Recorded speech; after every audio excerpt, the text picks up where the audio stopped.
হয়নি, তবে চিন্তা নেই আঙ্কেল, আমরা একটা ব্যবস্থা করে নিব। মাসুদ উদ্দিন উঠে দাঁড়ালেন।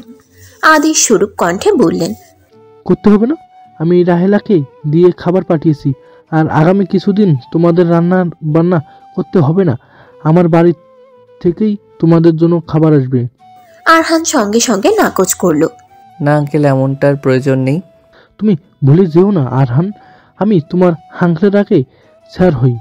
মাসুদ উদ্দিনের এক কথায় চুপ হয়ে গেল আরহান, আর কিছু বলতেই পারল না। রাত তখন 12টা। ফাবিহা ঘুমানোর প্রস্তুতি নিচ্ছে। তার হঠাৎ মনে হলো সেদিন হাসান মাহবুবের বইটা পড়ে শেষ করার কথা থাকলেও শেষ করা হয়নি।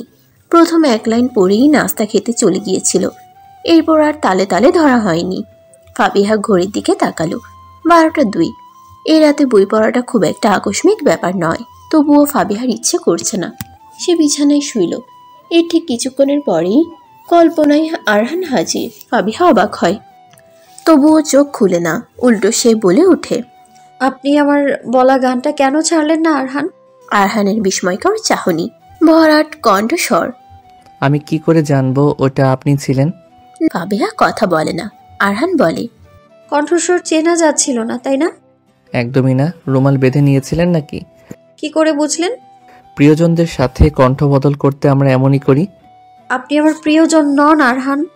আরহান হাসে, দারুণ সুন্দর দেখায় সেই হাসি। বলে, সত্যি কি তাই? হ্যাঁ তাই। এখন বলুন গানটা ছাড়লেন না কেন? আসলে আচমকাই শান্তর এমন অ্যাক্সিডেন্টের কথা শুনলাম যে সব ছেড়ে ছুড়ে চলে এসেছি। বন্ধুদের খুব ভালোবাসেন তাই না? তেমনটাই। আপনি বড়ই সুন্দর করে কথা বলেন। জানি আমি। সবাই বলে? হ্যাঁ, তেমনটাই। আমি তো আপনাকে কল্পনা করছি, সত্যি মনে হচ্ছে কেন?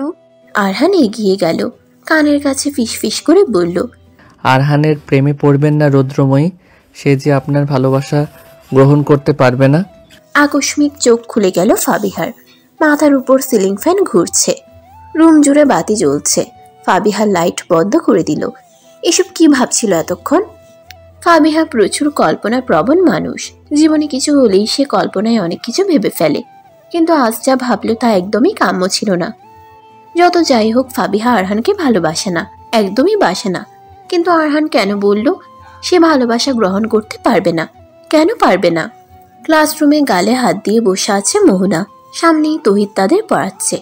মোহনার দৃষ্টি তহিদের দিকে থাকলেও তার মনোযোগ অন্য কোথাও। সামনে তার বোনের বিয়ে, প্রায় 15-20 দিন বাকি। মোহনা আজ থেকেই ভাবা শুরু করে দিয়েছে বিয়েতে কি করব। দুলা ভাইয়ের বন্ধু বান্ধব ভাই সবাইকে নাকানি চুবানি খাইয়ে ছাড়বে, জুতা চুরি করবে, গেটে দাঁড়িয়ে কত টাকা চাইবে, কি পরবে, কিভাবে সাজবে, এসব নিয়ে গভীর ভাবনায় আটকে আছে মোহনা। তহিদের দৃষ্টি তার দিকে গেলেই তহিদ বলে ওঠে, দাঁড়াও। মোহনা দাঁড়ালো না, কারণ তার মনোযোগ তো ওদিকে নেই, আছে অন্য কোথাও। মোহনার পাশে বসা বেলি ডাকলো মোহনাকে, খোঁচাতে খোঁচাতে বলল, মোহনা, স্যার তোকে দাঁড়াতে বলেছে। মোহনার তখনও হুঁশ আসে না। তহিদ বিষয়টা লক্ষ্য করে বেলিকে চোখের ইশারায় ডাকতে বারণ করলো। বেলিও ভয় পেয়ে চুপ হয়ে গেল। তহিদ ভীষণ রাগী প্রকৃতির মানুষ, সেটা ক্লাসের প্রথম দিনই সবাই বুঝতে পেরেছিল। বেলিদের সামনে বসা নাদিয়া মেয়েটা একটু ন্যাকামো টাইপের। প্রথম দিনই তহিদের সাথে ন্যাকামি শুরু করে দেয়, টেনে টেনে কথা বলে।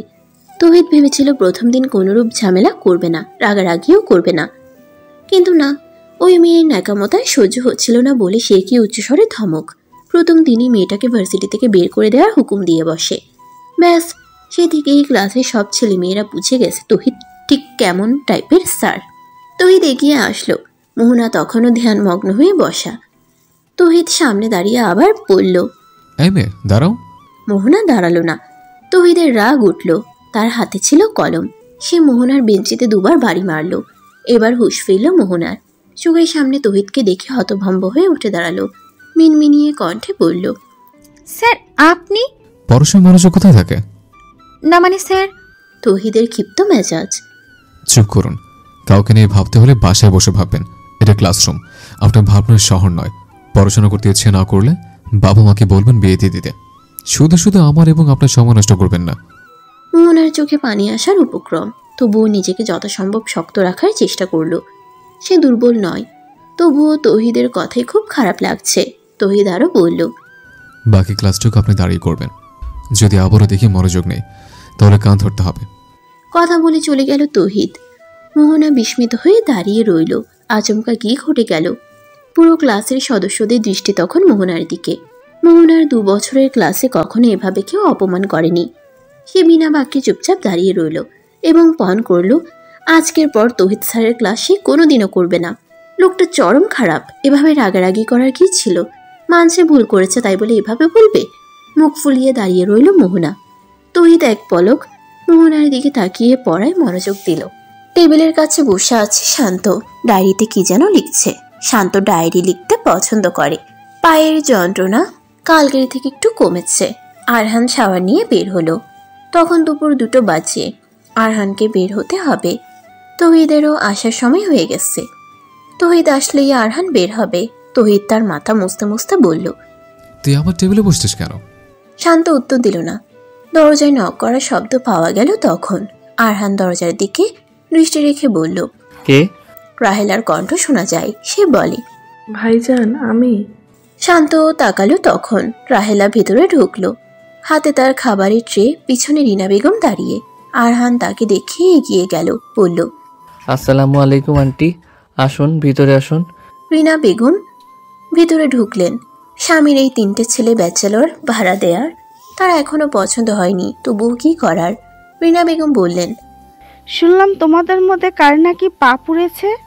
আরহান কিছু বলার আগেই রাহেলা বলল, ও চাচি, উনি সাহিত্য ভাইজানে। রিনা বেগম চাইলেন। অবাক হয়ে বললেন, পা ব্যথা নিয়ে টেবিলে বসে আছো কেন? খাটে আসো দ্রুত। আরহান এগিয়ে গিয়ে শান্তকে খাটে বসিয়ে দিল। তার কাছে মনে হচ্ছে রিনা বেগম ধমক দিয়ে কথা বলছেন। রাহেলা খাবারের ট্রেটা টেবিলে রাখলো। সে শুনেছে আরহান 2টা-3টার মধ্যে বেরিয়ে যায়, তাই তো এত তাড়াহুড়ো করে খাবার নিয়ে আসা।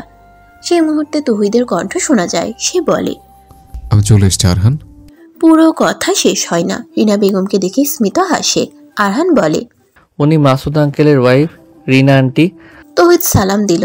রিনা বেগমও উত্তর দিলেন। এরপর বললেন, তোমাদের জন্য খাবার নিয়ে এসেছি, সবাই খেয়ে নিও, কম পড়লে অবশ্যই জানাবে। তৌহিদকে পাশ কাটিয়ে চলে গেলেন রিনা বেগম। রাহেলা তখনও দাঁড়িয়ে। সে বলে, খাইয়া নিন ভাইজানেরা। চাচি চেঁচামেচি করলেও এমনিতে খুব ভালো হয়েছে। কি আমার ডাইনা আপার জন্য চাচি আপনাকেও পছন্দ করে না, তাই খবরদার আমার ডাইনা আপার দিকে নজর দিবা না। কথাটা বলেই চলে গেল রাহেলা। বাকি 3জন একে অপরের দিকে হ্যাবলার মতো তাকিয়ে রইল। মনে হচ্ছিল কোনো এক কাঠঘরায় দাঁড়িয়েছিল এতক্ষণ। বারান্দায় বসে বই পড়ছিল ফাবিহা।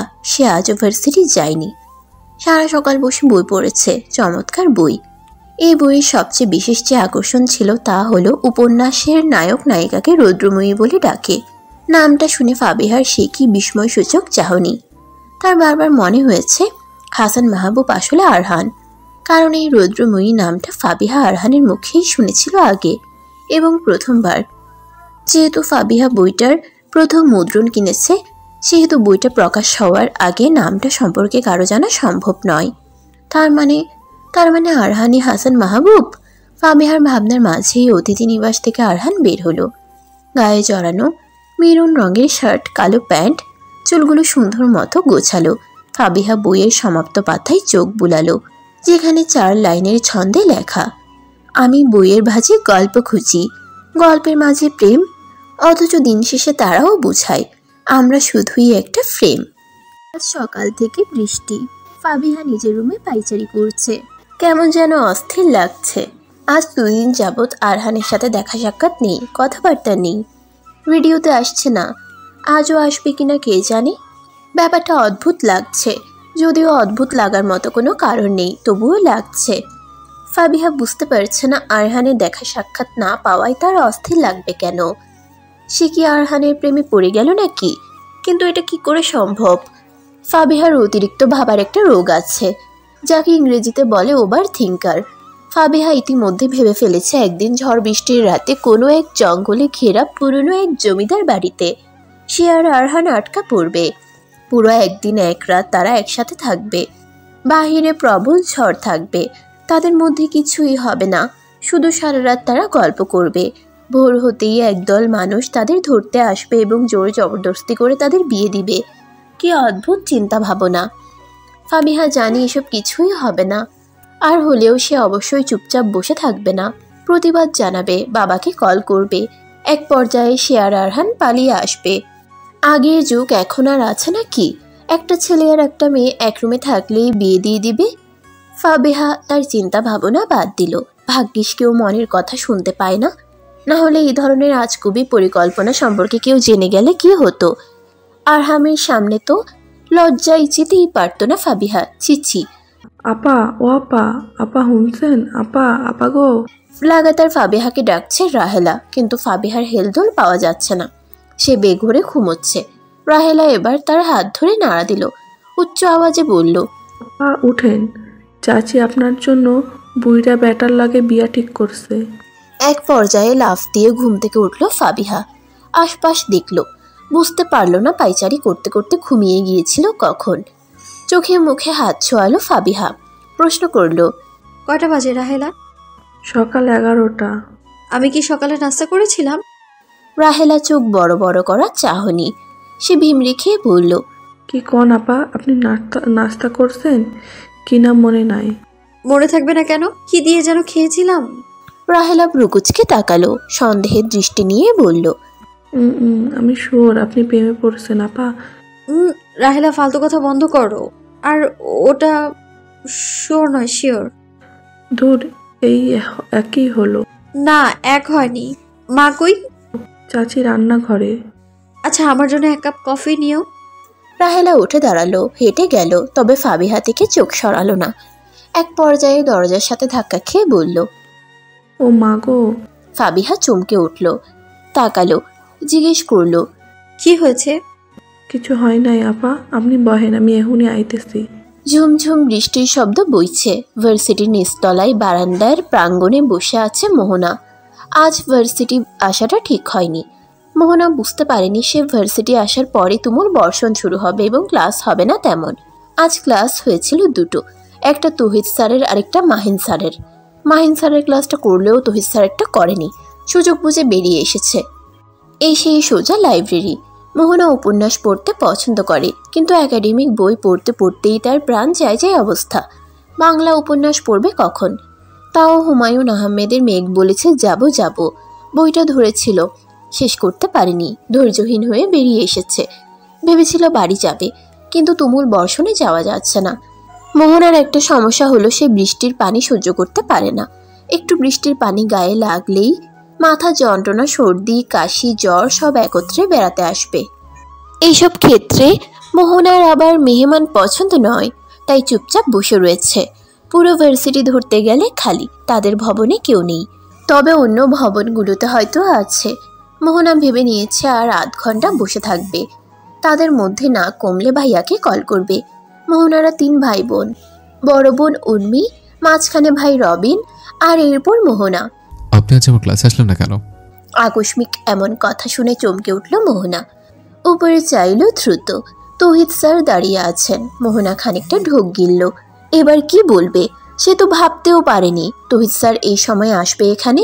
মোহনা তৎক্ষণাৎ উঠে দাঁড়ালো, তড়িঘড়ি করে বলল, না মানে স্যার, পেটে ব্যথা করছিল। তীক্ষ্ণ দৃষ্টি নিয়ে তাকালো তৌহিদ। মোহনা আবার বলে, না স্যার, পেটে ব্যথা না, মাথা ব্যথা করছিল। বানিয়ে মিথ্যা কথা বলতেও শেখেন নাই, তাই না? মোহনা ঠোঁট কামড়ে দিল। যা, ধরা পড়ে গেল। তৌহিদ বলল, ওই দিন বকাঝকা করেছিলাম বলে ক্লাস করেননি, তাই না? মোহনা আটকা পড়ল, কি বলবে বুঝতে পারছে না, সত্যি বলে দিবে ভাবছে। মোহনা বলল, জি না স্যার। খানিকটা হাসলো তৌহিদ। এই প্রথম তৌহিদ স্যারের হাসি দেখলো মোহনা। কি চমৎকার হাসে লোকটা, দেখে তো বোঝাই যাচ্ছে না ক্লাসরুমে এই লোকটা গম্ভীর হয়ে থাকে। তৌহিদ শান্ত স্বরে বলল, আমি যখন ক্লাস করতাম তখন জাহিদ স্যার নামে একজন স্যার ছিলেন, নাম নিশ্চয় শুনেছেন, 1 বছর আগে রিটায়ার্ড হন। মোহনা মাথা নাড়িয়ে বলল, শুনেছি, তবে তার কোনো ক্লাস পাইনি। বুঝেছে। তো ওই স্যার এমন একদিন যেত না যে আমায় বকাবকি করতো না, রোজ বকাঝকা করতো, ভার্সিটি না আসলে ফোন দিয়ে আনাতেন। তো আমি একদিন রাগ করে আপনার মতো 2 দিন ক্লাস করিনি, ফোন নাম্বার দিয়েছিলাম অফ করে, যাতে কল টল করতে না পারে। তো 2 দিন পর ভার্সিটি আসতে তিনি আমায় ডেকে নিয়ে একটা কথা বলেছিলেন, তৌহিদ তুমি যদি আমার উপর রাগ করে আমার ক্লাস না করো তবে আমার যে ক্ষতিটা কিন্তু তোমারই হবে। তোমাকে বকি কারণ আমি চাই তুমি একজন সফল মানুষ হও, একদিন আমার স্থানটা তুমি নাও। জানি না স্যারের কথায় সেদিন কি মুগ্ধতা ছিল, এরপর থেকে তার ক্লাস আর বন্ধ দিতাম না, বকলে সেটা উপভোগ করতাম। তারপর তো দেখছেনই আমি এখন কোথায়। এই কথাগুলো বলার মানে হলো আপনি যদি আমার উপর রাগ করে ক্লাস বন্ধ দেন তাহলে ক্ষতি আমার চেয়ে আপনারই বেশি হবে। মোহনা এক ধ্যানে তহিদের দিকে তাকিয়ে কথা শুনছিল। লোকটার শান্ত স্বর এত মধুর তা তো বুঝতেই পারেনি। তহিদ বলল, আমার কথা কি বুঝতে পেরেছেন? মোহনা একগাল মিষ্টি হেসে বলল, জি স্যার। তহিদ মৃদু হাসলো, জবাব দিল, গুড গার্ল। তো বাসায় নাকি এখানে বসে আছেন কেন? মোহনা তার ধ্যান মগ্নতা সরিয়ে ফেলল, লজ্জিত হয়ে মাথা নুইয়ে দিল, বলল, বৃষ্টির জন্য। আমার আবার বৃষ্টিতে অসুখ আছে, একটু ভিজলেই জ্বর, সর্দি, কাশি, মাথা যন্ত্রণা সবাই একত্রে বেড়াতে আসে, তাই আর কি। ছাতা নেই? মাথা নাড়ালো মোহনা, যার অর্থ নেই। তহিদ বলল, আচ্ছা আপনি দাঁড়ান, আমি দেখছি। তহিদ সিঁড়ি বেয়ে অফিস কক্ষের দিকে অগ্রসর হলো। তার ছাতাটা তার রুমেই রয়ে গেছে। তহিদ তার ছাতাটা নিয়ে এসে এগিয়ে দিল মোহনার দিকে, বলল, এটা নিয়ে যান। মোহনা ছাতাটা হাতে নিল, বলল, আপনি কি করে যাবেন স্যার? আমি আমার মেহমান পছন্দ করি, সমস্যা হবে না। চমৎকার হাসলো মোহনা। তহিদ বলল, সাবধানে যাবেন। জি স্যার। বেরিয়ে পড়ল মোহনা। তহিদের বাড়ি যেতে যেতে সন্ধ্যা হলো। রাত 2টোর সময় তার গা কাঁপিয়ে জ্বর আসলো। পরের দিন শুক্রবার, পরন্ত বিকেল বেলা। রেডিও FM স্টুডিওর চেয়ারে বসে আছে আরহান। গান বাজছে শিল্পী ইমরানের। এলোমেলো ইচ্ছে, যত ভালোবেসেছি তারই মতো। আরহানের চোখে ঘুম। কাল সারা রাত ঘুমায়নি, তহিদের সেবা করেছে। সে একটা জিনিস দেখেছে, তাদের 3 বন্ধুর মধ্যে কারো অসুখ হলে পরপর 3 জনেরই হয়। যেমন প্রথমে শান্তর পা পড়ল, কাল আবার তহিদের আচমকা জ্বর আসলো। তার ধারণা এই 2 জন সুস্থ হলেই সে অসুখে পড়বে। গান থেমে গেল। আরহান কানে হেডফোন গুজিয়ে ভারী কণ্ঠে বলে উঠল, আসসালামু আলাইকুম গাইস, আমি আরজে আরহান। আপনারা শুনছেন রেডিও তরঙ্গ 92.2 রেডিও FM। আজ আমি থাকছি বিকেল থেকে সন্ধ্যা পর্যন্ত। আরহান কারোর সাথে কথা বলছে, খুব সম্ভবত কোনো ছেলে। তার কথা হচ্ছে, আরহান ভাই সিঙ্গেল আছে, মিঙ্গেল হতে ভয় পাচ্ছি, এখন উপায় কি? হাস্যকর প্রশ্ন, তবুও আরহান বলছে, ভয় পাওয়ার কিছু নেই ব্রো। যদি মিঙ্গেল পার্টনার ভালো হয় তবে লাইফ বিউটিফুল, আর যদি খারাপ হয় তাহলে ব্যাডফুল। ভাই কাউকে মনে ধরলেন না, তাহলে উপায়? এক কাজ করো, সমুদ্র থেকে ঘুরে আসো, ঠিক কাউকে না কাউকে মনে ধরে যাবে। উত্তরে মৃদু হাসে অপর প্রান্তের ছেলেটি, বলে, আচ্ছা ভাই। কল কেটে গেল। আরহান মাইক্রোফোনে মৃদু হেসে জানালো, এক সিঙ্গেল যখন আরেক সিঙ্গেলকে মিঙ্গেল হওয়ার পরামর্শ দেয় তখন ব্যাপারটা ঠিক যেরকম হয়, আমার বর্তমান অবস্থাও হচ্ছে সেরকম। দুঃখিত ভাই। আরহানের সামনে বসা ছিল শফিক। আরহানের কথা শুনে সে হাসে। এরপর আবার কল আসে। আরহান কলটা ধরে, শান্ত স্বরে বলে, আসসালামু আলাইকুম। কিছুক্ষণ পরে উত্তর আসে, ওয়ালাইকুম আসসালাম। এগুলোর উত্তর দেওয়া কি খুব প্রয়োজন? আরহান খানিকটা অবাক হয়। হঠাৎ তার মনে পড়ে এমন কথা এর আগেও কে যেন বলেছিল, নামটাও তো বলেনি। আরহান বলে, আমরা কি খুব অপরিচিত? খুব একটা পরিচিতও নই। আমাদের এর আগেও কথা হয়েছিল তাই না? হ্যাঁ হয়েছিল, আপনাকে একটা গানের অনুরোধ করেছিলাম, কিন্তু আপনি গানটা ছাড়েননি। আরহান নিজের মস্তিষ্কে খানিকটা চাপ প্রয়োগ করলো, কিন্তু না, গানের নামটা মনে পড়ছে না। রোজ এত এত মানুষের সাথে কথা বলে, গানের নাম শুনে সবারটা কি মনে রাখা সম্ভব? আরহান খানিকটা বিভ্রান্তি নিয়ে বলল, দুঃখিত, হয়তো কোনো এক কারণে গানটা ছাড়তে ভুলে গিয়েছিলাম। আজকে আবার গানের নামটা বলুন, আমার ঠিক মনে নেই। নামটা বললেই আমি ছাড়ছি। ফাবিহা তখন তাদের বাড়ির গোলাপ গাছটার সামনে দাঁড়ানো, ঠোঁটে জড়ানো মিষ্টি হাসি, মোবাইলের সাথে রুমালটা ল্যাপটানো। সে বলে, থাক, গানটা ছাড়তে হবে না। আপনি কি রাগ করলেন? ভারী কণ্ঠে শুধালো আরহান। ফাবিহা আকাশ পানে চাইল, মৃদু সুরে শুধালো, রাগ করার মতো সম্পর্ক কি আমাদের হয়েছে? তা হয়তো হয়নি, তবু আমার মনে হচ্ছে আপনি রাগ করেছেন। না, সামান্য ব্যাপার নিয়ে রাগ করার মতো কিছু নেই। আচ্ছা, আমাদের কি সামনাসামনি কখনো কথা হয়েছিল? না, কণ্ঠটা কেন যেন চেনা চেনা লাগছে। বিপাকে পড়ল ফাবিহা। এবার কি বলবে, ধরা পড়ে গেল না কি? সে তড়িঘড়ি করে উত্তর দিল, না তো। আচ্ছা, এবার বলুন আপনাকে সাহায্য কিভাবে করতে পারি? খুব করে কারোর সাথে কথা বলতে ইচ্ছে হলো, মনে হলো আপনাকে কলটা করা যায়, তাই দিলাম। কোনো কারণে কি ডিপ্রেসড? না, তেমন কোনো ব্যাপার নেই। তবে? এই তবের উত্তরও আমিও খুঁজছি। তাহলে খুঁজতে থাকুন, পেয়ে গেলে আমাকে জানাবেন। আমি সন্ধ্যা অবধি আছি। কল কেটে গেল।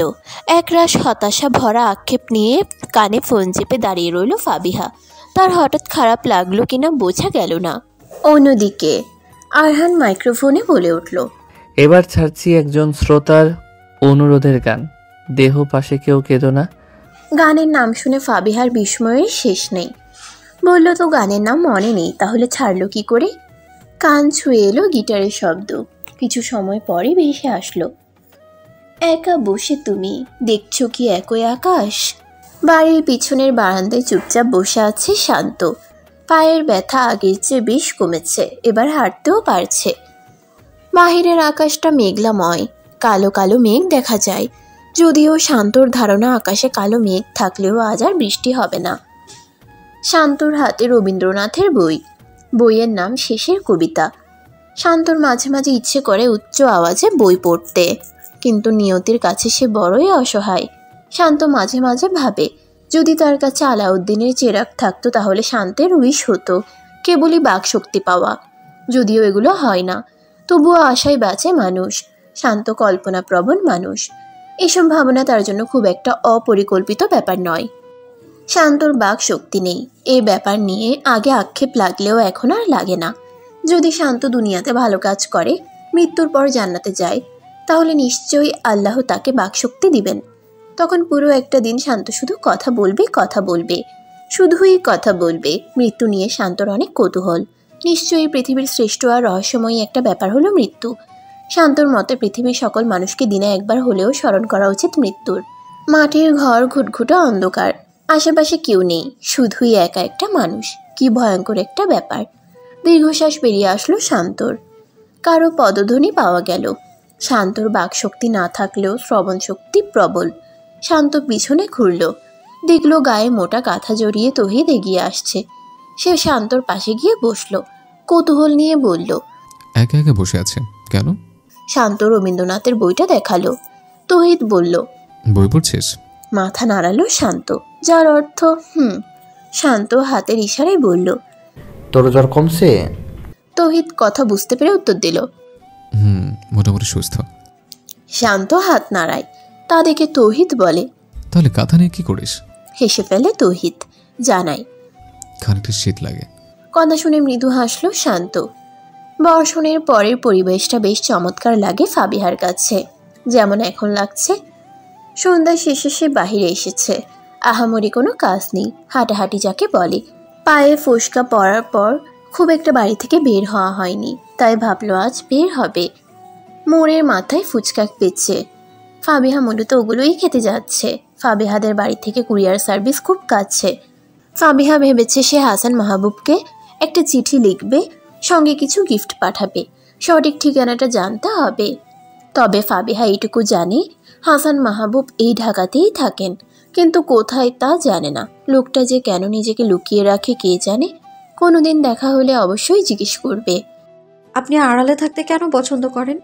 ফাবিহা ফুচকার দোকানের সামনে দাঁড়ালো, ফটাফট বলে উঠল, মামা 1 প্লেট ফুচকা দিন। ফুচকাওয়ালাও হাসি মুখে দাঁড়াতে বললেন। কুরিয়ার সার্ভিসে মানুষের ভিড় কম।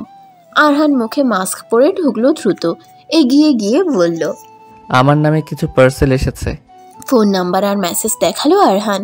কিছুক্ষণের মাঝে কুরিয়ারে কর্মরত এক ব্যক্তি সেলের নাম্বার অনুসারে পার্সেল বের করলো।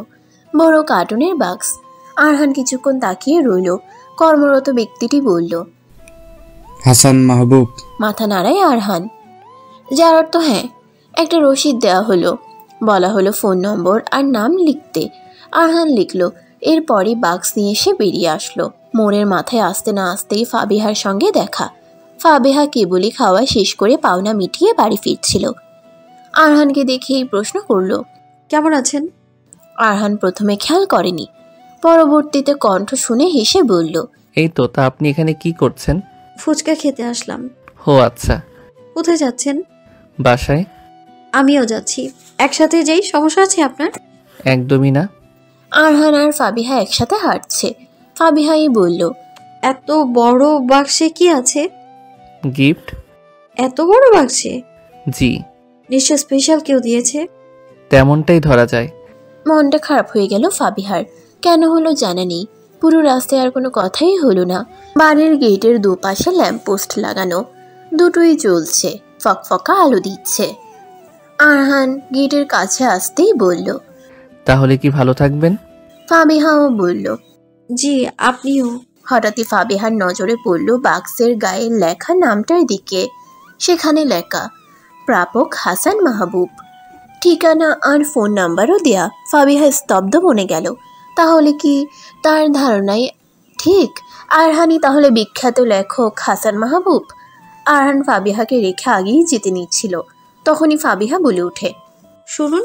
আরহান পিছনে ফিরে পা দুটো যায় থেমে সে নীরব কণ্ঠে আওড়ায়, জি বলুন। ফাবিহা বলতে পারে না, তাকিয়ে রয়। আশ্চর্য, সে কথা বলতে পারছে না কেন? আরহান অপেক্ষা করছে, কিন্তু না, ফাবিহা সেদিনের স্বপ্নের মতো আটকে গেছে। কণ্ঠস্বর আচমকাই বুঝি গায়েব হয়ে গেছে। এমনটা কেন হচ্ছে? সন্দেহ সঠিক হওয়ায় নাকি প্রিয় লেখককে কাছ থেকে দেখায়? আরহান কিছুটা অধৈর্য নিয়ে বলল, আপনি কি সত্যি কিছু বলবেন? ফাবিহা বলে না, চুপচাপ দাঁড়িয়ে থাকে। আরহান ভিতরে ঢোকে। ফাবিহা দেখতে পাচ্ছে তবুও কিছু বলছে না। ক্লান্তিত ভাব নিয়ে গিফটের বক্সটা বিছানার উপর রাখলো আরহান। শান্ত তখন খাটের কর্নারে দেয়ালের সাথে হেলান দিয়ে বসা। তৌহিদ রান্নাঘরে। আরহান নিঃশ্বাস ফেলে বলল, এই নে তোর গিফট। শান্ত তাকায়। আরহান তার কপালের ঘামটুকু মুছে বলে, আর কতকাল তোর নাম নিয়ে আমি কুরিয়ারে যাব বলতো? শান্ত বলে না। তার নজর তখনও গিফটের দিকে। শান্ত একজন লেখক, কিন্তু তাকে কেউ চেনে না। সে নিজেই নিজেকে প্রকাশ করতে নারাজ। চোখের চশমাটা হাতে নিয়ে নাড়িয়ে বাক্সের কাছে এগিয়ে এলো শান্ত। বিশাল বড় বাক্স, কি কি আছে কে জানে। শান্তের ঠোঁট আপনা আপনি হেসে উঠল। কি চমৎকার দেখালো সেই হাসি। আরহান মুগ্ধ হলো, বলল, খুব খুশি লাগছে বুঝি? শান্ত চাই, মিষ্টি এক হাসি দেয়। তাতেই আরহান তার উত্তর পেয়ে যায়। আরহান আয়েশ করে বসলো খাটে। শান্ত স্বরে বলল, আর কতদিন নিজেকে আড়াল করে রাখবি শান্ত? এবার তো একটা ছবি প্রকাশ কর। শান্ত ইশারা দেয়। তা দেখে আরহান বলে, প্রকাশ করলে কি আমি আসমানে উঠে যাব? আমি এমনই ঠিক আছি। আরহান বিতৃষ্ণার গলায় বলল, তাই বলে সবার সামনে আসবি না। মাথা ঝাঁকায় শান্ত, যার অর্থ না। আরহান নিরাশ হয়। সে জানে শান্ত কেন সবার সামনে আসতে চায় না। শান্তর যে একটা দুর্বলতা আছে, সে কথা বলতে পারে না। দারুণ প্রতিভা নিয়ে জন্মানো এই মানুষটা নাকি কথা বলতে পারে না। মাঝে মধ্যে আরহানের এত আফসোস লাগে। নীরব দীর্ঘশ্বাস পেরিয়ে আসলো তখন। সে বিছানা থেকে উঠে দাঁড়ালো, বলল, যা ইচ্ছে কর, তোকে প্রকাশ করতে হবে না নিজেকে। শান্ত আরহানের অভিমান বুঝতে পারে, কিছু বলে না, শুধু মলিন হাসে। তৌহিদের উপস্থিতি পাওয়া যায় তখন। সে গরম গরম চা বানিয়ে নিয়ে এসেছে। আরহানের আগমন আগেই টের পেয়েছিল। তৌহিদ বলল, গরম গরম চা রেডি। আরহান বলল, তোরা শুরু কর, আমি ফ্রেশ হয়ে আসছি। তৌহিদের জবাব, আচ্ছা। শান্ত তখনও গিফটের বাক্সের দিকে তাকানো। তৌহিদ তার অবস্থান বুঝতে পেরে বলল, কিরে, চেয়ে থাকবি নাকি খুলেও দেখবি? শান্ত তার উত্তেজনা দমিয়ে রাখলো। বাক্সটা বিছানা থেকে নামিয়ে দূরে সরিয়ে রাখলো। তৌহিদ অবাক হয়ে বলল, দেখবি না? মাথা নাড়িয়ে না বলে শান্ত। তৌহিদ প্রশ্ন করে, কেন? শান্ত হাতে ইশারা দেয়। তৌহিদ বুঝতে পেরে বলে, প্রচুর উত্তেজনা নিয়ে পাঠকদের ভালোবাসা দেখতে নেই। তৌহিদ কথা শুনে হাসে। চায়ে চুমুক দিয়ে বলে, চা খা, পাগল একটা। বিনিময়ে হাসে শান্ত। আজ তার খুব বেশি লাগছে। আজ তার খুব খুশি লাগছে। পাঠকদের গিফট যেদিনই আসে সেদিনই শান্ত খুব শান্তি শান্তি অনুভব করে। কি একটা ভয়ঙ্কর সুন্দর ব্যাপার। কেউ শান্তকে চেনে না, অথচ ভালোবেসে কত গিফট দেয়। এটা একটা অন্যরকম অনুভূতি, যা প্রকাশ করা যায় না। শুক্রিয়া পাঠক। নিজের রুমের মধ্যে পাইচারি করছে ফাবিহা। তার কেমন যেন সবটা অবিশ্বাসও লাগছে। তার প্রিয় লেখক কিনা তাদেরই তৈরিকৃত একটা বাড়িতে ভাড়া থাকছে। ফাবিহার এখনো বিশ্বাস হচ্ছে না। আরহানি তার স্বপ্নের লেখক হাসান মাহবুব।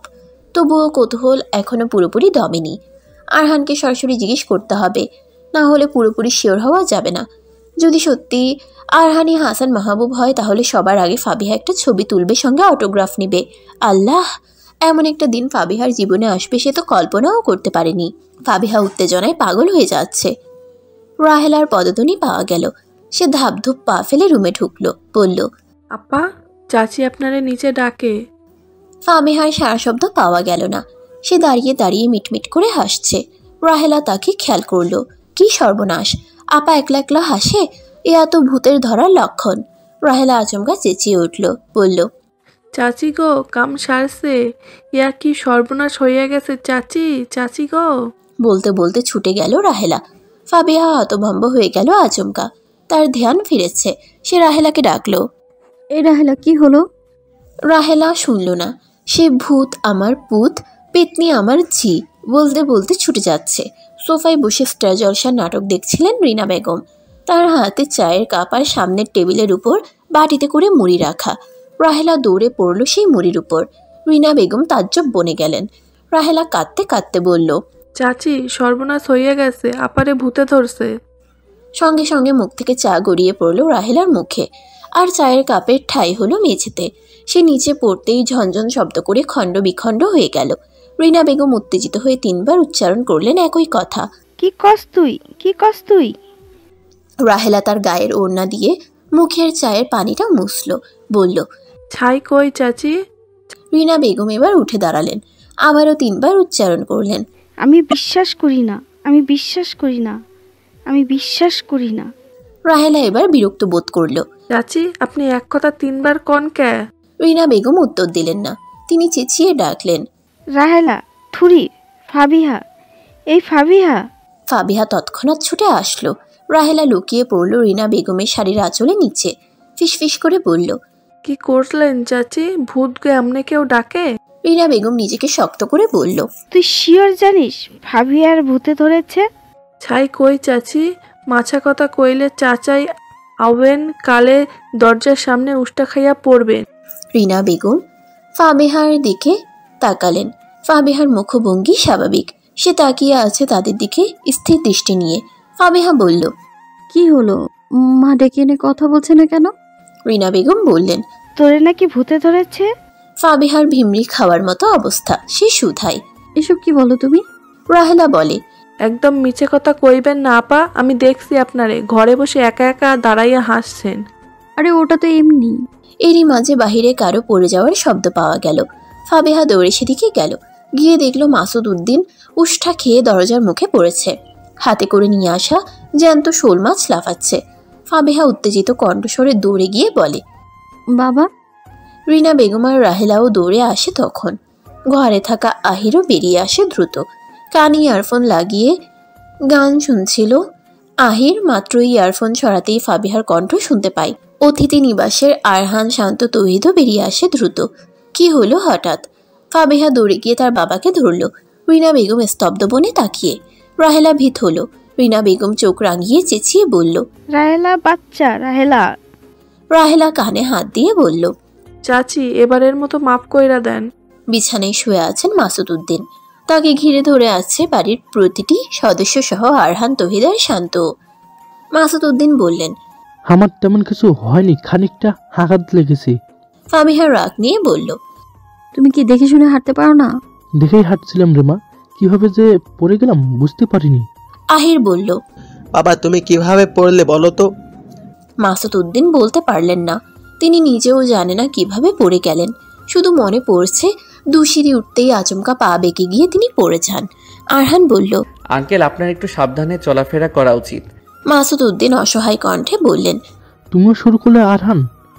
এবার রিনা বেগম বললেন, শুরু করবে না তো কি করবে? হাঁটার সময় চোখ কোথায় থাকে? এই বলে চেঁচামেচি শুরু করে দিলেন রিনা বেগম। রাহেলার পাশেই দাঁড়ানো ছিল তৌহিদ আর শান্ত। রাহেলা তৌহিদকে বলল, ভাইজানরা এখন এখানে আর থায়ে না, আহেন বাইরে যায়। চাচি যা খ্যাপছে তাতে রাত 12টার আগে থামাথামির কোনো দরকারই নাই। কথা শুনতে পেল। তৌহিদ বলল, কি বলল? শান্ত মাথা নাড়ায়। তৌহিদ বলে, ঘর থেকে পদত্যাগ করতে হবে। একে একে সবাই কক্ষ ত্যাগ করলো। সবার শেষে বের হলো ফাবিহা আর আরহান। বাকিরা আগেই বেরিয়ে গিয়েছে। ফাবিহাই বলল আগে। আপনার একটা প্রশ্ন করি আপনাকে। আরহানের সাবলীল উত্তর। জি বলুন। আপনি কি বিখ্যাত লেখক হাসান মাহবুব? আরহান কিছু সময়ের জন্য থমকে গেল, প্রশ্নের উত্তর দিতে পারল না। ফাবিহা আবার বলে, কি হলো, কথা বলছে না কেন? আরহান স্মিত হেসে বলে, হঠাৎ এই প্রশ্ন? না, তখন কুরিয়ারে নাম দেখলাম হাসান মাহবুব, তাই আর কি। আমরা যা দেখি তা সবসময় সত্যি হয় না ফাবিহা। মানে? আই থিঙ্ক আমার কথাটার অর্থ বোঝার ক্ষমতা আপনার আছে। সরাসরি বলে দিলে কি হবে? আরহানের পলক্ষীন চাহনি, ওষ্ঠদয়ে হাসির রেখা বিদ্যমান। সে খানিকটা ফিসফিস করে শীতল স্বরে আওড়ায়, আমি বড্ড বিভ্রান্তে ভরা মানুষ রৌদ্রময়ী। এছাড়া মানুষকে বিভ্রান্তে ফেলাটাও আমার দারুণ পছন্দ। দিনগুলো সব কেমন যেন দ্রুত চলে যায়। এই যে দেখতে দেখতে কেটে গেল 10 দিন। কিভাবে গেল বোঝা গেল না। তবে সময়টা চলে যাওয়ায় বেশ ভালো হয়েছে এবার। তহিদার শান্ত এখন পুরোপুরি সুস্থ। দিনগুলোও যাচ্ছে বেশ। ফাবিহাদের বাড়ি জুড়ে কেমন বিয়ে বিয়ে গন্ধ নেমেছে। বিয়েটা আহিরের, মেয়ে এই ঢাকার শহরেরই। তাদের প্রেমের বিয়ে, ভার্সিটির জীবন থেকে প্রেম। অবশেষে বিয়ের মতো পবিত্র বন্ধনে তারা আবদ্ধ হচ্ছে। আজ তাদের গায়ে হলুদের অনুষ্ঠান হবে। বিয়ের সম্পূর্ণ দায়িত্বটা আরহান, তহিদার শান্ত নিয়েছে। এছাড়া আহিরের কিছু বন্ধু বান্ধবও আছে। বিয়েটা খুব ধুমধাম করে দেয়া হবে। তাদের বংশের এই প্রথম বিয়ে, কোনো ত্রুটি রাখবেন না মাসুদ উদ্দিন। মেয়ের বিয়েও এমনই ধুমধাম করে দিবেন বলে ইতোমধ্যে ভেবে ফেলেছেন। চেয়ারের উপর দাঁড়িয়ে দরজার মাথায় ফুল লাগাচ্ছে শান্ত। আরহান এত বারণ করলো তবুও শুনল না। তহিদের আজ ভার্সিটিতে ক্লাস আছে, তবে শীঘ্রই চলে আসবে বলে গেছে। আরহান রেডিওতে যাবে রাত 9টার পর। ততক্ষণে গায়ের হলুদের অনেকটাই শেষ হয়ে যাবে। শান্তর পায়ে ব্যথার কারণে তাকে কোনো কাজ করতে দিচ্ছিল না কেউ। সে এতবার বোঝালো পায়ে ব্যথা নেই, তাও আরহান শুনতে নারাজ। শেষমেশ অভিমান করে বসাই রাজি হলো। গলায় ফুল পেঁচিয়ে হাতে ফুল নিয়ে দাঁড়িয়ে আছে আরহান। সে বলল, তুই নেমে যা শান্ত, পড়ে গেলে ব্যথা পাবি। শান্ত শুনল না। সে আরহানের হাত থেকে ফুল নিল। দরজায় লাগাতে লাগাতে ইশারায় বলল, কিছুই হবে না। আরহান আর দ্বিরুক্তি করল না। এবার বলল, ঠিক মতো লাগা। শান্ত লাগাচ্ছে। তার ঠোঁটে রটানো মিষ্টি হাসি। আচমকাই আরহানের ফোন বাজল। সে শান্তকে সাবধানে দাঁড়াতে বলে চলে গেল বাহিরে। ফাবিহাদের বাড়ির নাম মায়াকুঞ্জ। বাড়ির কালো গেটটার সামনে তখন একটা গাড়ি থামে। গাড়ি থেকে বের হয়ে এক যুবতী মেয়ে।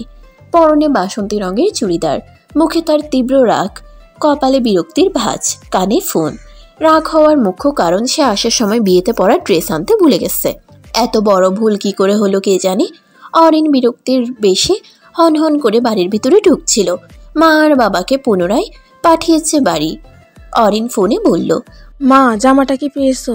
ওপাশ থেকে অরিনের মা বলল, কি বললে মা? রাগ করবো না। এত বড় ভুল কি করে হয়ে গেল? কাল ভাইয়ের বিয়ে আর আজ আমি জামা আনতে ভুলে গেছি।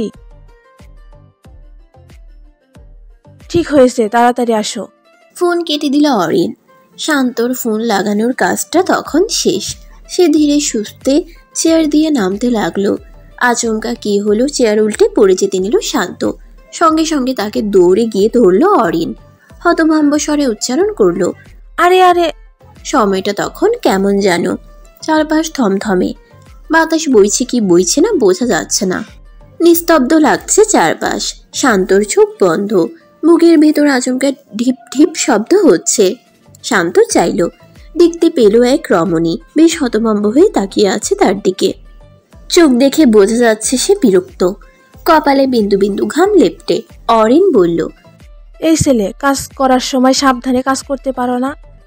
এখনই তো পা ভেঙে বিচ্ছিরি কাণ্ড ঘটে যেত। কথা শুনে শান্ত দ্রুত নিজেকে সামলে সোজা হয়ে দাঁড়ালো। মেয়েদের সংস্পর্শে শান্ত খুব কম এসেছে, আসেনি বললেও চলে। শান্ত বিনা বাক্যে লজ্জিত হয়ে স্থান ত্যাগ করলো। অরিন বিমূঢ় চেয়ে মনে মনে বলল, কি অভদ্র ছেলে, সাহায্য করলো অথচ একটু ধন্যবাদও জানালো না। বিগড়ে যাওয়া মেজাজ আরো বিগড়ে গেল। সে উচ্চ আওয়াজে ডাকলো, ফুপুজান, ও ফুপুজান। সঙ্গে সঙ্গে রান্নাঘর থেকে ছুটে এলেন রিনা বেগম। বাড়িতে ফাবিহা নেই। তার নাকি কোন মেকআপ শেষ হয়ে গেছে, রাহেলাকে নিয়ে সে গেছে মার্কেটে। এছাড়া পার্লারেও যাবে বলে গেছে। রিনা বেগম অরিনকে দেখে খুশি মনে বললেন, আরে আরিন, কেমন আছিস? অরিন জবাব দিল না, বলল, বাড়িতে কি সব মানুষজন রেখেছে ফুপু? কেন, কি হয়েছে? অরিন তার রাগটা কন্ট্রোলে আনার চেষ্টা করলো। একটু বোধহয় বাড়াবাড়ি হচ্ছে। হঠাৎ মুড ঠিক করে ফেললো অরিন, হেসে বলল, কিছু হয়নি, তুমি কেমন আছো ফুপু? বলেই দৌড়ে গিয়ে রিনা বেগমকে জড়িয়ে ধরলো অরিন। রিনা বেগম থমকে গেলেন। বাড়ির পেছনটা দাঁড়িয়ে আছে আরহান, কানে তার এখনো ফোন। কে যেন কথা বলছে, অনেকক্ষণ যাবতই বলছে। আরহান কোনরূপ জবাব দিচ্ছে না, আবার কাটছেও না। অবশ্য নিজ ইচ্ছায় কাটছে না বললেও ভুল হবে। ও পাশ থেকে কেউ বলল, তুমি আসবে তো আরহান? অনেকক্ষণ পর আরহানের জবাব এলো। শক্ত কণ্ঠে বলল, না। অপর পাশের মেয়েটির তখন করুণ অবস্থা। সে মলিন কণ্ঠে শুধায়, তুমি এত নির্দয় কেন? আরহানের আচমকা রাগ উঠল। সে তীক্ষ্ণ কণ্ঠে বলে উঠল, আমার ফোন নাম্বার কোথায় পেলেন? আপনি কি চান আমি আবার সিম বদলে ফেলি? আপনার সমস্যা কোথায়? আপনাকে বলেছি না আমার আপনাকে পছন্দ না? শুনুন, অনেকক্ষণ যাবৎ আপনার কথা শুনছি। কাটতে বারণ করেছেন তাই এতক্ষণ কাটিনি। একটা কথা কান খুলে শুনে রাখুন, এই আরহান আপনার জন্য নয়। এখনো সময় আছে, বুঝে যান। আর কখনো যেন ফোন করতে না দেখি। আপনি যদি আর ফোন করেন আমি আমার এই সিমটাও বদলে ফেলবো। রোজ রোজ নাটক হচ্ছে আমার সাথে। আপনার বাবা কতক্ষণ নাটক করছে? আপনি কতক্ষণ নাটক করেছেন? পেয়েছেন কি আমাকে? ভালোবাসা জোর করে হয় না, বুঝতে পারেন না? আর আপনার বয়স কত? এখনো ইন্টার শেষ হয়নি। আবেগে ভাষা বন্ধ করুন। অহেতুক কথাবার্তা বাদ দিয়ে নিজের জীবন নিয়ে ব্যস্ত থাকুন। আপনি আমার খুব ছোট, তাও আপনি করে বলছি। লাস্টবার বলছি, আমাকে বিরক্ত করা বন্ধ করুন আর যেন ফোন না আসে। ফোন কেটে দিল আরহান। রাগে তার সমস্ত শরীর কাঁপছে, মেজাজ বিগড়ে গেছে পুরোপুরি। তার ইচ্ছে করছে বাড়ি গিয়ে ঠাটিয়ে দুটো চড় মারতে ওই পুচকি মেয়েটাকে। একদিকে তার বাবা যখন তখন অপমান করছে, অন্যদিকে এই মেয়ের নাটক। এত বোঝাচ্ছে পিছু ছাড়তে, মানছেই না। কাঁধে কারো হাতের স্পর্শ পেল আরহান। সে পিছন ফিরল। শান্ত দাঁড়িয়ে। সবটা কি শুনেছে? শান্ত ইশারা করল। কি হয়েছে?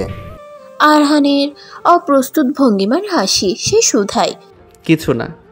তোর ফুল লাগানো শেষ? শান্ত উত্তর দেয় না, প্রশ্নসূচক চাহনি নিয়ে তাকিয়ে থাকে। আরহান এক প্রকার অসহায় দৃষ্টি নিয়ে বলে, আমি কি করব বুঝতে পারছি না। মেয়েটা পিছুই ছাড়ে না। শান্তর তড়িৎ হাত ইশারা। বিয়ে করে ফেল। বিয়ে করে ফেল। কথাটা নিজ মুখে উচ্চারণ করতেই হেসে ফেলল আরহান। বলল, তোর কি মাথা ঠিক আছে? শান্ত আবার ইশারা করল। আরহান বুঝতে পেরে বলল, ঠিকই আছে, বিয়ে করে নিলেই সমস্যার সমাধান। শান্তর কাঁধে হাত রাখলো আরহান, হেসে বলল, ঠিক আছে, করে নেব। চলো এখন। বাড়ির সদর গেটের কাছে আসতেই তৌহিদের সাথে দেখা হলো ফাবিহা আর রাহেলার।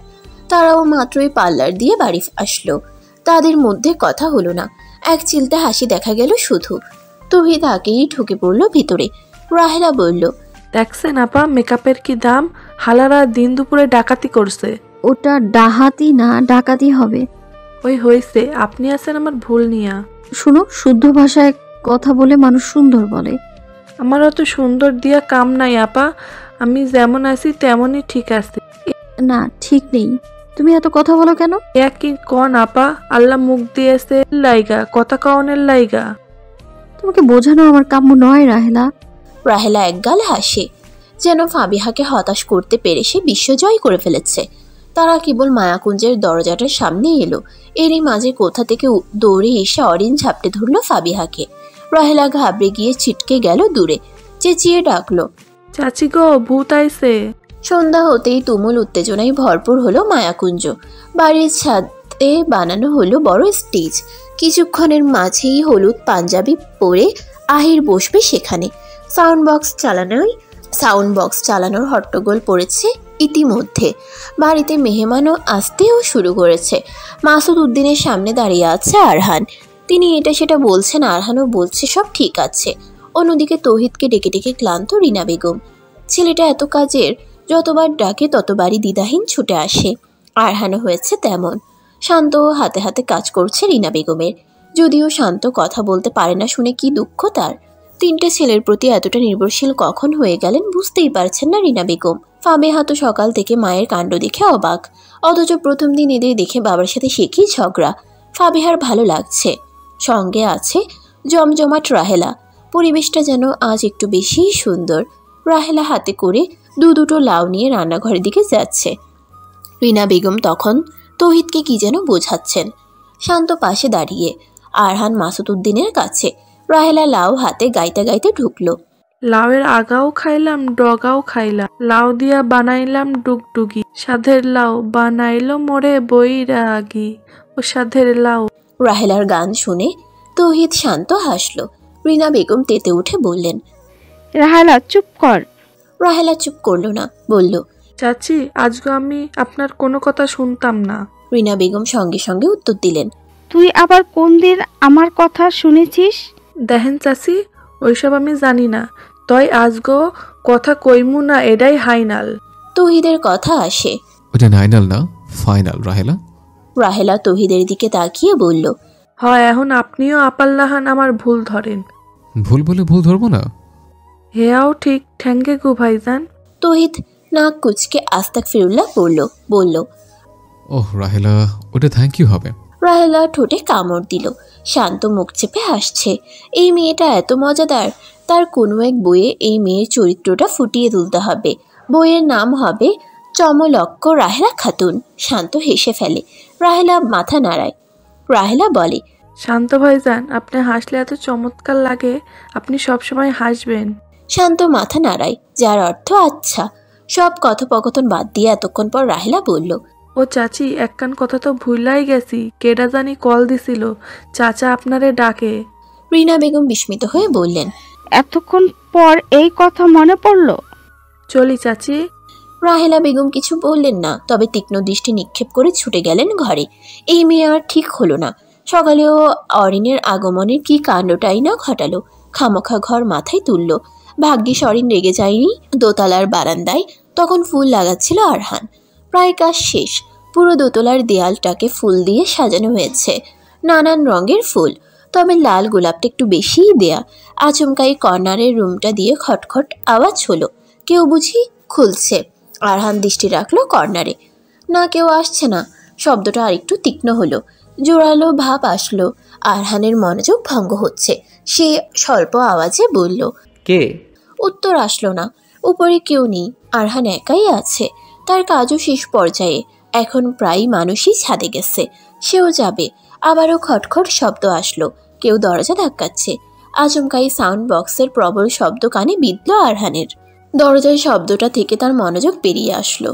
আরহান লাস্টবার ফুলের গিটটা শক্ত করলো। কানে আসা সাউন্ড বক্সের আওয়াজটা ভূমিকম্পের মতো পুরো বাড়ি লাফিয়ে মারছে। আরহান কর্নারের তাকালো। কাউকে আসতে দেখা যাচ্ছে না। আর ভাবলো না, চলে যেতে লাগলো। এবার কারো কণ্ঠ শোনা যায়। সে বলে, কেউ আছো? মা, আমার দরজা কে আটকেছে? কণ্ঠখানা খুব কম স্বরে শোনা গেল। আরহান কৌতূহলী এগিয়ে গেল। এবার সাউন্ড বক্সের প্রকোপটা তখন থামলো। গানটা যে শেষ হয়েছে। এবার সম্পূর্ণরূপে আরহানের কানে আসলো কণ্ঠটা। ফাবিহার কণ্ঠ। সে ডাকছে, রাহেলা, মা, অরিন। আরহান দ্রুত পায়ে এগিয়ে গেল। তখন কোনো বিপদ ঘটল না তো? ততক্ষণে সাউন্ড বক্সে আরেকটা গান চালু হয়ে গেছে, সঙ্গে মানুষদের চিৎকার। এসব ব্যাপার আরহানের বড্ড অপছন্দ। এক প্রকার বাধ্য হয়েই এসব শুনছে। দরজার কাছে এগোতেই আরহান দেখল ফাবিহার রুমের দরজাটা বাহির থেকে আটকানো। সে দ্রুত দরজা খুলে দিল। সঙ্গে সঙ্গে ফাবিহাকে দেখা গেল। সে আজ হলদে রঙের চুড়িদার পরেছে। চুলগুলো দিয়েছে খুলে। দুহাত ভর্তি হলুদ কাচের চুড়ি। বেশ লাগছে মেয়েটাকে। এমনিতেও সাজলে সব মেয়েদেরই সুন্দর লাগে। দরজা খুলতেই ঘাম ঝরানো শরীরে ক্লান্তিত আরহানকে দেখে এক প্রকার অপ্রস্তুত হয়ে পড়ল ফাবিহা। শুকনো হেসে বলল, আপনি? আরহান কপাল চুলকে উত্তর দিল, জি আমি। আপনি এখানে কি করছেন? সবাই উপরে চলে গেছে তো? আর বলবেন না, কে যেন বাইরে থেকে দরজাটা আটকে চলে গেছে। বুঝলাম, দ্রুত যান। সবাই বোধহয় আপনার অপেক্ষা করছে। ফাবিহা যেতে নিল। আবার পা থামিয়ে বলল, আপনি যাবেন না? আরহান হাতঘড়িটা দেখল। 8টায় যাবে। 9টার মধ্যে তাকে বের হতে হবে। যেতে ইচ্ছে করছে না, তবুও বলল, দেখি। আপনাদের উপর বড্ড অনিয়ম হচ্ছে, তাই না? জি না, উল্টো আপন বলে মনে হচ্ছে। ফাবিহা মুগ্ধ হলো আরহানের উত্তরে, বলল, অবশ্যই ছাদে আসবেন। দেখছি আমার আবার রেডিওতে যেতে হবে। ফাবিহা এক প্রকার অবাক হয়ে বলল, আজও যাবেন? যেতেই হবে, না গেলে হয় না। মানুষ আমার অপেক্ষা করছে। ছুটি নিলেই তো হতো। মানুষ বড্ড রাগ করে। নিজের দিকটাও তো দেখা উচিত। আমি যে অন্যের খুশিতেই অভ্যস্ত রৌদ্রময়ী। সব কথার জবাব কি দিতেই হবে?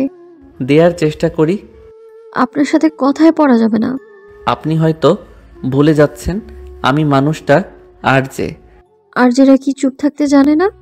জানে বোধহয়, আমি পারি না। ফাবিহার কথা আটকে গেল, বলার মতো আর কিছু খুঁজেই পেল না। আরহান হয়তো বুঝল, মৃদু হেসে বলল, আপনার বোধহয় দেরি হচ্ছে। এতক্ষণ পর ফাবিহার টনক নড়ল। সে তো প্রায় ভুলতেই বসেছিল ব্যাপারটা। ফাবিহা হেঁটে গেল। হঠাৎ পিছন থেকে আরহান ডাকলো, শুনুন। ফাবিহার পা থেমে গেল। সে কৌতূহলী তাকিয়ে রইল। সাউন্ড বক্সটা এতক্ষণ বন্ধ ছিল, আবার চালু হলো। আরহানের ঠোঁট নড়ল। সে যেন কি বলল, ফাবিহা শুনতে পেল না। সে জিজ্ঞেস করল, কি বললেন? আরহান আবারও বলল, শোনা গেল না। সাউন্ড বক্সের আওয়াজটা এত তীব্র, কিছু সময় পর সাউন্ড বক্স থেমে গেল। ফাবিহা স্বস্তি পেল। একবার শান্ত স্বরে শুধালো, এবার বলুন। আরহানের না বোধক উত্তর। এখন আর বলবে না, ফাবিহা নিরাশ হয়ে বলল, আমি কিছু শুনতে পাইনি। আরহানের পলকহীন চাহনি। আপনাকে সুন্দর দেখাচ্ছে ফাবিহা। কণ্ঠে শীতলতার ছোঁয়া। সে আওড়ায়। এতক্ষণ পর কাঙ্ক্ষিত কথাটি শুনতে পেয়েও ঠিক মতো বোধগম্য হলো না। ফাবিহা কিছু সময় পর বুঝতে পেরে কি বলবে বুঝতে পারল না। কণ্ঠনালী আবার আটকে গেল। এতক্ষণ তো দিব্যি কথা বলতে পারছিল, এখন কি হলো? আরহান হাঁটা ধরল। ফাবিহা তাকিয়ে। ধন্যবাদ কি জানাবে? ছেলেটা তো চলে যাচ্ছে। ফাবিহা ডাকতে চাইলেও ডাকা হলো না। তার আগে আরহান তাকে পাশ কাটিয়ে চলে গেছে। অদ্ভুত ছেলে। ফাবিহার আগে যাওয়ার কথা ছিল। অভদ্র ছেলে জবাব না নিয়েই চলে গেল। ছাদ ঘরে সেজে গুজে সবুজ রাঙা পোশাক পরে দাঁড়িয়ে আছে অরিন। অপেক্ষা করছে ফাবিহার। মেয়েটা কেন যে এখনো আসছে না? এদিকে তার ড্যান্স করার সময় এসে গেছে। ভাবলো ফোন করবে, আবার করলো না। হয়তো এখনো সাজাচ্ছে। হঠাৎ পিছন থেকে কোনো ছেলের যেন কণ্ঠ শোনা গেল। সে অরিনকে উদ্দেশ্য করে আরেকজনকে বলছে, দেখছিস দোস্ত কি মাল? বিয়ের বাড়িতে আসলে এই মজা, চারদিকে খালি সুন্দরী মাল আর মাল। আর এই গ্রিন কালার মালটা তো সবার চেয়ে আলাদা। কি ফিগার দেখছিস? আহা কোমর। অরিনের গা জ্বলে উঠল। সে তৎক্ষণাৎ পিছনে ফিরল। তখনই দেখতে পেল সকালের সেই চশমা পরা ছেলেটা। নামটা যদিও জানা হয়নি। অরিনের এত খারাপ লাগলো, কিছু বলবে ভেবেও বলল না। সকালে এই ছেলেটাকে সে সাহায্য করেছিল, আর এই ছেলে কিনা তাকে নিয়েই এত বাজে মন্তব্য করলো। অরিনের ঘৃণা আসলো। সে দ্রুত স্থান ত্যাগ করলো। মেয়ে পক্ষের পক্ষ থেকে আহিরের গায়ে হলুদে আসলো 4 জন সদস্য। মেয়ের 2 ভাই বোন, রবিন, মোহনা আর তাদের চাচা চাচি। বউয়ের নাম উর্মি, আহিরের ভালোবাসার মানুষ। রবিন আর মোহনার হাতে ফুলের তোড়া। তারা বেশি সময় থাকবে না, খুবই সাময়িক সময়ের জন্য তারা এসেছে। বাহিরের জাঁকজমক দেখে মুগ্ধ হলো মোহনা। দারুণ সাজানো হয়েছে। আরহান তখন কেবল মাত্র কুঞ্জ ছায়ার বাড়িটি থেকে বের হয়ে আসছিল। যাওয়ার পথে 4 সদস্যকে দেখে সালাম জানালো। তারাও উত্তর দিল। আরহান মিষ্টি হেসে শুধালো, আপনারা মেয়ে পক্ষ তো? আরহানের কথায় এক প্রকার সবাই অবাক হলো। মোহনা বলল, কি করে বুঝলেন? আসলে মাসুদ আঙ্কেল বলেছিলেন আপনারা আসবেন। আপনাদের দেখে মনে হলো মেয়ে পক্ষ, তাই বলে ফেললাম। মিলে যাবে ভাবিনি। কিঞ্চিত হেসে বলল আরহান। আরহানের কাণ্ডে বাকিরাও হাসলো। রবিন বলল, আপনার কণ্ঠটা বড্ড চিনা চিনা লাগছে, কোথায় শুনেছি বলুন তো? আরহান বুঝতে পারলেও আসল কথা বলল না। অন্য উত্তর দিল, ধরতে পারছি না, কোথাও শুনে থাকবেন হয়তো। মেয়ের চাচি আকলিমা খাতুন বললেন, তুমি ছেলের কি হও? বিশেষ কেউ নেই, ওই সামনে অতিথি নিবাস দেখেছেন? ওখানে আমরা 3 বন্ধু ভাড়া থাকি। ব্যাচেলার? মেয়ের চাচা আব্দুল মিয়ার প্রশ্ন। আরহানের দ্বিধাহীন উত্তর, জি। এছাড়া আরও একটা বিষয় আছে, মাসুদ উদ্দিন একসময় আমার টিচার ছিলেন। আব্দুল মিয়া অবাক হলেন, হেসে উত্তর দিলেন, ও আচ্ছা। জি, আপনারা ভিতরে যান, মাসুদ আঙ্কেল আপনাদের অপেক্ষা করছেন। কথা বাড়ানো হলো না আর। সবাই অগ্রসর হলো মায়াকুঞ্জের ভিতরে। আরহান গেল নিজ গন্তব্যে। একে একে সবাই ভিতরে ঢুকলো। পিছন থেকে আকলিমা খাতুনের দৃষ্টি তখনও আরহানের যাওয়ার পানে। ছেলেটাকে কেন যেন চমৎকার লাগলো, দেখতেও সুদর্শন, গম্ভীর কণ্ঠস্বরটা ভীষণ সুন্দর। ছাদের বীরে তুমুল বেগে হুল্লোড় করছে সবাই। অরিন এক স্থানে বসা, তার পাশে ফাবিহা। অরিনকে নাচার জন্য ডাকা হলে শেষ মুহূর্তে গিয়ে বলল সে নাচবে না। কেন নাচবে এর উত্তর এখনও জানা যায়নি। ফাবিহা রীতিমতো ঘাটাঘাটি করছে ব্যাপারটা নিয়ে, কিন্তু কোনো কিছুতেই কিছু হচ্ছে না। অরিনের এই এক সমস্যা, মেয়েটা একবার চুপ হয়ে গেলে হাজার চেষ্টা করলেও কথা বলানো যায় না। আবার একবার কথা বলা শুরু করলে ননস্টপ চলতেই থাকবে। এ রাহেলার চেয়েও প্রচুর কথা বলে। একবার আহির মজা করে রাহেলা আর অরিনের তুমুল ঝগড়া বাঁচিয়ে দিল। টানা 4 ঘন্টা সেই ঝগড়া চলে। ঝগড়ার কারণ ছিল লিপস্টিক, রাহেলা বলে লিপস্টিক। সেই ঝগড়ার শেষ পর্যায়ে বিজয়ী হয় অরিন, আর ব্যর্থ হয় রাহেলা। সেদিনের পর থেকে রাহেলা অন্য সব শব্দ ভুল ভুললেও লিপস্টিককে লিপস্টিকই বলে। অরিনের থেকে খানিকটা দূরে তৌহিদ আর শান্ত দাঁড়িয়ে। তৌহিদের পরনে সাদা রঙের পাঞ্জাবি, সাদা পাজামা।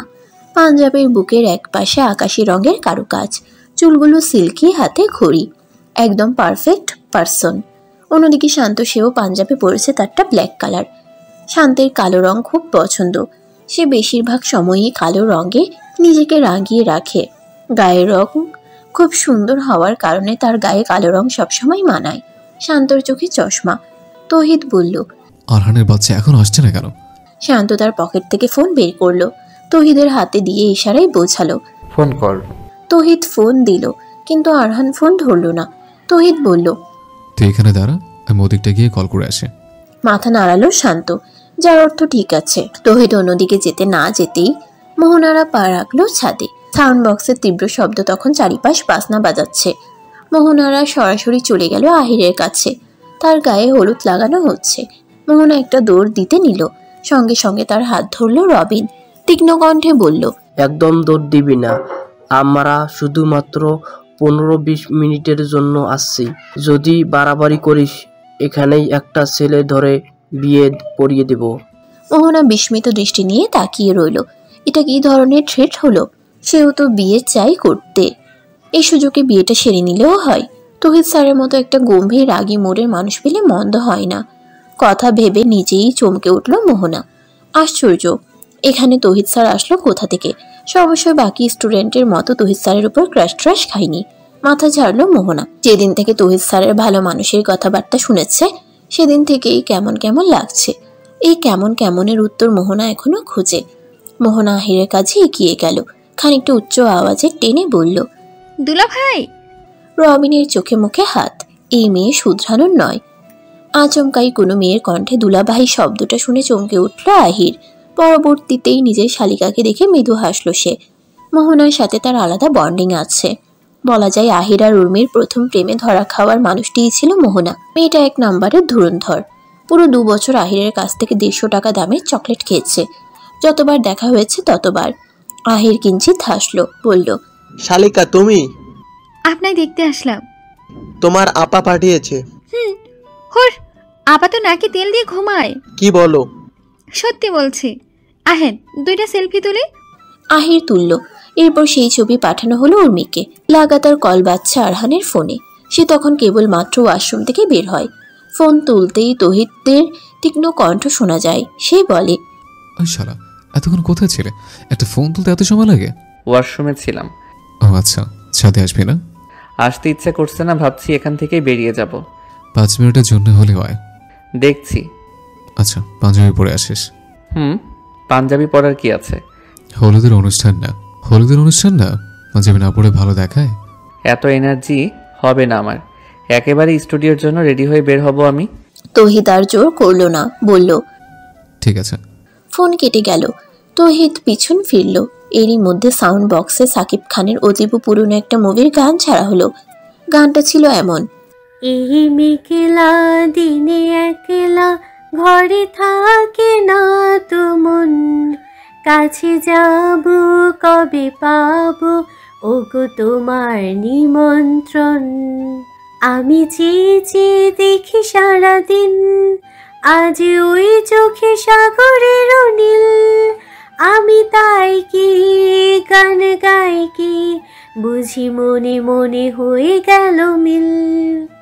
পৃথিবীটা নাকি ছোট হতে হতে স্যাটেলাইট আর ক্যাবেলের হাতে, ড্রয়িং রুমে রাখা বোকা বাক্সতে বন্দি। আহা হা হা, আহা আহা হা হা, আহা আহা হা হা। ঘরে বসে সারা দুনিয়ার সাথে যোগাযোগ, আজ হাতের মুঠোতে গুছে গেছে দেশকাল সীমানার গণ্ডি। আহা হা হা, আহা আহা হা হা, আহা আহা হা হা। ভেবে দেখেছো কি তারার যত আলোক বর্ষ দূরে, তারও দূরে তুমি আর আমি যাই ক্রমে সরে সরে। ভেবে দেখেছো কি তারার যত আলোক বর্ষ দূরে, তারও দূরে তুমি আর আমি যাই ক্রমে সরে সরে। ছাদে উপস্থিত সকলের দৃষ্টি তখন স্টেজের মাঝখানে, কারণ এই গানে নাচছে আহিরের শালিকা মোহনা নামের মেয়েটা।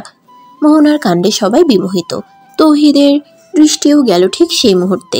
আকাশি রঙের লেহেঙ্গা পরেছে মোহনা, চোখে কালো চশমা পরে সে কি নাচের অঙ্গভঙ্গি। তৌহিদের চোখ চড়ুই গাছ, মুখে রটে একটাই কথা, এই মেয়ে এখানে কি করছে? এক প্রকার ছাদ ভেঙে ভারী লাল রঙের কাজ করা থ্রিপিস পরে হাজির হলো রাহেলা। তার শখের গান ছাড়া হয়েছে ছাদে, এখন কি আর রাহেলাকে ধরে রাখা যাবে? রাহেলা দুপাঁচ কিছু না ভেবেই ছুটে গেল মোহনার কাছে। এরপর কি দুই পাগল মিলে উড়াধুরা নাচানাচি। উপস্থিত সবাই ব্যাপারটার জন্য হাসছে, মজা করছে। মোহনা ও রাহেলাকে পেয়ে খুশি হলো। একে একে সবাই নাচতে শুরু করলো। আহিরের বন্ধুরাও সঙ্গ দিল ওদের। ফাবিহা অরিন তখনও চুপচাপ বসা। ফাবিহা সম্পূর্ণ বিষয়টাকে এনজয় করলেও অরিন আছে গম্ভীর মুডে। ফাবিহা নাচতে জানে না, তাই নাচানাচি তাকে দিয়ে হবে না, কিন্তু অরিনও তো নাচতে জানে, তাও চুপচাপ বসে আছে। ফাবিহা বলল, তুইও না যা অরিন। অরিন গেল না, গম্ভীর মুডে বসে রইল। ফাবিহা বলল, তুইও জানা অরিন, হয়েছেটা কি বলবি তো? অরিন বলল না, চুপ করে রইল। ফাবিহা নিরাশ হয়ে তাকিয়ে রইল। সামনের মোহনার মেয়েটাকে খুবই চমৎকার লাগলো। কি সুন্দর অপরিচিত জায়গায় এসেই মিশে গেল সবার সাথে। অরিনও কিছুটা ধাপ করে সবার সাথে মিশে যাওয়ার মতো মিশুক মানুষ। আর এক হলো ফাবিহা, কারোর সাথে মেশা তো দূর, অপরিচিত কারোর সামনে পড়লেও অস্থিরতায় ভোগে। মাঝে মাঝে বড্ড মান খারাপ হয় ফাবিহার। খালি ভাবে কেন সে বাকিদের মতো ধাপ করে সবার সাথে মিশতে পারে না, কেন পারে না। গান আর নাচ যখন একেবারে শেষ পর্যায়ে, ঠিক সেই মুহূর্তে মোহনার চোখ গেল ছাদের কর্নারের লাইটটার কাছে। চশমা পরা একটা ছেলের পাশে তৌহিদ স্যার দাঁড়িয়ে। মোহনা সত্যি দেখেছে কিনা বুঝতে পারছে না। কিছু সময় পর যখন মনে হলো সত্যি সত্যি ওটা তৌহিদ স্যার, সঙ্গে সঙ্গে তার পা থেমে গেল। তৌহিদের তীক্ষ্ণ দৃষ্টি। রাহেলা মোহনার হাত ধরে লাফায়। মোহনাকে থেমে যেতে দেখে বলে, কি হইল আপা, এনার্জি শেষ? মোহনা বলল না, তার দৃষ্টি এখনো তৌহিদের দিকে। আরে আল্লাহ, এসব কি হয়ে গেল? মোহনা শুকনো ঢোক গিলল। তার মনে হলো তার পুরো পৃথিবী ঘুরছে এবং ঘুরে ঘুরে গান গাইছে। আমি ফাইসা গেছি, ও আমি ফাইসা গেছি, মাইন গেছি পায়।